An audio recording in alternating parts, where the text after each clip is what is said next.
Hai, tahukah kamu bagaimana menjaga kesehatan diri selama pandemi ini? Seperti PHBS, memakan makanan sehat dan bergizi, menjaga kebersihan diri, dan berolahraga dengan seharusnya, serta apa dampak dan hubungan dari pandemi ini. Lalu bagaimana dengan new normal? Mari kita simak video ini. PHBS. PHBS merupakan singkatan dari pola hidup bersih dan sehat.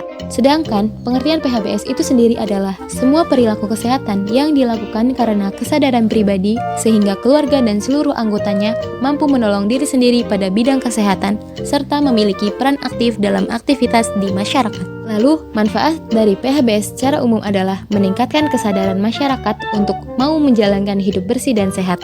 Terdapat beberapa indikator PHBS pada tingkatan rumah tangga yang dapat dijadikan acuan untuk mengenali keberhasilan dari praktek perilaku hidup bersih dan sehat. Berikut pembahasannya. Pertama, persalinan yang ditolong oleh tenaga kesehatan. Persalinan yang mendapat pertolongan dari pihak tenaga kesehatan memiliki standar dalam penggunaan peralatan yang bersih, steril, dan juga aman. Langkah tersebut dapat mencegah infeksi dan bahaya lain yang berisiko bagi keselamatan ibu dan bayi. Kedua, pemberian ASI eksklusif.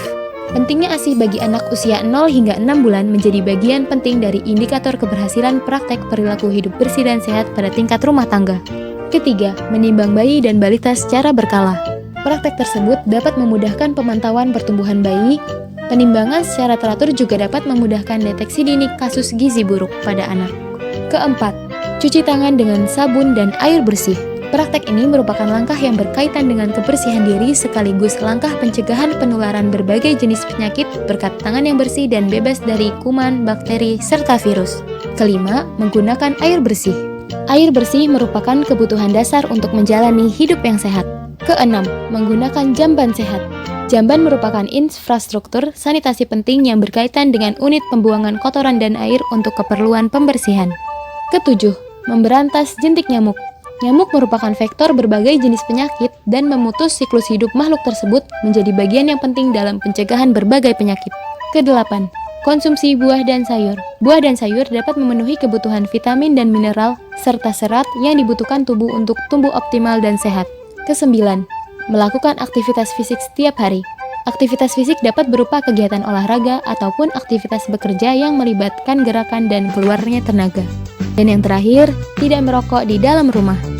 Perokok aktif dapat menjadi sumber penyakit dan masalah kesehatan bagi perokok pasif.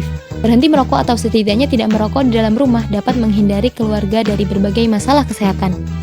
Salah satu cara menerapkan pola hidup sehat adalah makan makanan yang beragam dengan gizi yang seimbang, di mana cukup serat, cukup protein, cukup karbohidrat, cukup vitamin, dan cukup lemak sesuai dengan kebutuhan kita. Makanan yang dapat meningkatkan sistem kekebalan tubuh diantaranya adalah makanan yang mengandung vitamin A, vitamin C, vitamin E, dan zinc. Vitamin A diantaranya wortel, brokoli, dan kuning telur. Vitamin C diantaranya jambu biji dan jeruk. Vitamin E diantaranya sayur-sayur hijau dan kacang-kacangan. Dan zinc diantaranya daging sapi dan juga seafood. Sekarang waktunya untuk belajar personal hygiene. Menurut Potterian Perry tahun 2012, personal hygiene adalah cara perawatan diri manusia untuk memelihara kesehatan mereka. Pemeliharaan hygiene perorangan diperlukan untuk kenyamanan individu, keamanan, dan kesehatan. Praktik hygiene sama dengan meningkatkan kesehatan.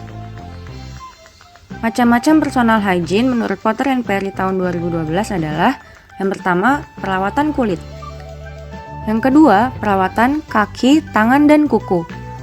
Hal ini memerlukan perhatian khusus untuk mencegah infeksi, bau, dan cedera pada jaringan. Cara perawatannya salah satunya dengan rajin mencuci tangan. Caranya adalah basahi tangan terlebih dahulu dengan air yang mengalir, lalu pakai sejumlah sabun, gosok telapak tangan bersamaan, jauhi dari air, gosok jemari dan jempol dan kulit di sela-sela, bersihkan telapak tangan Anda dengan kuku Anda, gosok bagian belakang setiap tangan, cuci dengan air bersih dan mengalir, keringkan dengan handuk atau tisu bersih. Selanjutnya, perawatan mulut. Caranya adalah dengan rajin untuk menyikat gigi, setidaknya 2 kali dalam sehari. Cara menyikat gigi yang benar adalah, yang pertama, letakkan bulu sikat gigi pada permukaan gigi, dekat tepi gusi, dengan posisi membentuk sudut 45 derajat. Yang kedua, sikat setiap bagian gigi, mulai dari bagian gigi yang biasa dipakai untuk mengunyah, gigi yang paling dekat dengan pipi dan lidah. Selanjutnya, untuk membersihkan permukaan dalam gigi depan, pegang sikat gigi dalam posisi vertikal, sikat dengan gerakan melingkar dari tepi gusi sampai atas gigi. Lakukan gerakan ini sebanyak 2-3 kali. Selanjutnya, ubah pola menyikat gigi jika diperlukan. Durasi waktu untuk menyikat gigi 2-3 menit. Perhatikan, jangan menyikat gigi terlalu keras dan jangan menyikat gigi dengan gerakan lurus dalam waktu yang lama karena dapat menyebabkan kerusakan permanen pada gusi. Selanjutnya, perawatan rambut. Kita dapat merawat rambut dengan rajin untuk menyikat, membersihkan, dan bersampo. Selanjutnya, perawatan mata. Kita hanya perlu untuk memindahkan sekresi kering yang tertumpuk pada kantus sebelah dalam atau bulu mata. Selanjutnya, perawatan telinga, hidung, dan perineum. Kita hanya perlu untuk membersihkan ketiganya secara teratur agar tidak terjadi infeksi. Selanjutnya yaitu kita bahas tentang olahraga dan berjemur ya. Tentu kalian udah gak asing lagi kan dengan aktivitas yang satu ini. Banyak manfaat loh yang kita rasakan ketika kita melakukan aktivitas ini.